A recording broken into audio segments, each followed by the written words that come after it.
back po sa Game and Go.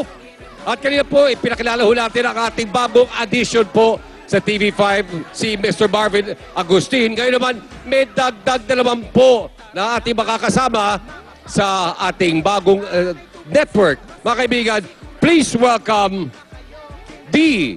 Cesar Montano.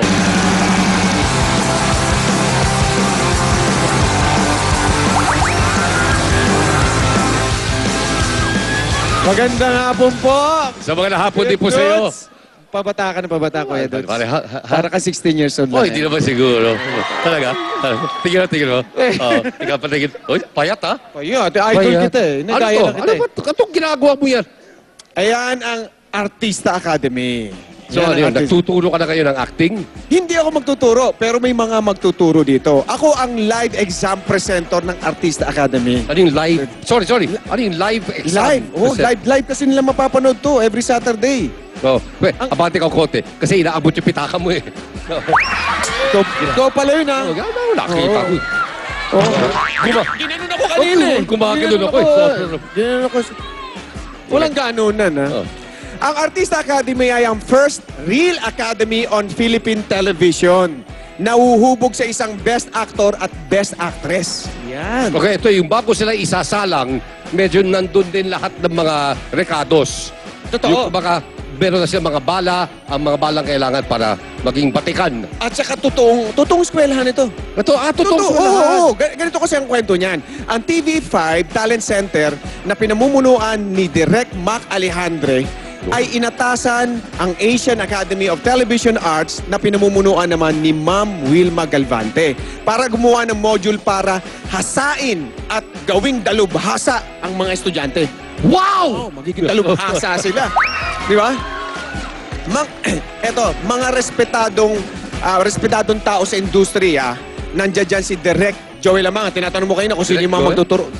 Ako, mentor ko yan, si Joey Lamangan. Naku, napakagaling yan. Ay, alam na Ang lahat. tagal, para sa acting yan. Oh. Naman, si Louie Ocampo naman para sa singing. Musical director Louie Ocampo. Ganun katindi. Louie Hindi Ocampo. nung lineup sa Artista Academy. At si Jorcel ng G-Force. Naku, si Jorcel.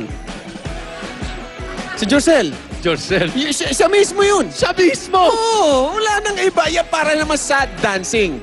Eh, alam din nyo na po, itatanong kami po ni Dudes, dyan nag-aaral ng pagsayaw. Kailan di tayo ma-attend doon, ano? Hindi tayo ma-attend Si Jorcel.